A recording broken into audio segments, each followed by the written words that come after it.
এখানে যে হলুদ অপশনটা কেন আসে, হলুদের এখানে লাল থাকতে পারে, এটি কেন আসে বা এটির সমাধান কিভাবে করবেন সেটি ভিডিওতে দেখাই দেবো। তো এই হলুদ অপশনটা আসা হচ্ছে আমার একটি অ্যাপস আপডেট হয়েছে, কম্পিউটার যে সফটওয়্যারগুলো আছে সেটা আপডেট হয়েছে।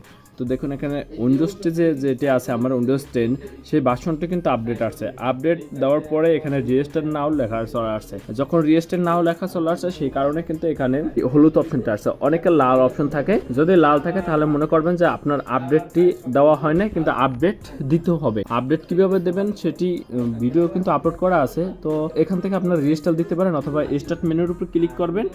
স্টার্টের উপর ক্লিক করার পর দেখেন এখানেও কিন্তু যে পাওয়ার বাটনটা আছে, এখানে হলুদ অপশনটি আছে, এখানে ক্লিক করার পর আপডেট এন্ড রেজিস্টার দিয়ে দেবেন, তাহলে আপনার এটি আপডেট হয়ে যাবে। এবং যখন দেখবেন আপনার কম্পিউটারটি খুলবে তখনই আপনার হলুদ এবং লাল অপশনটি চলে যাবে।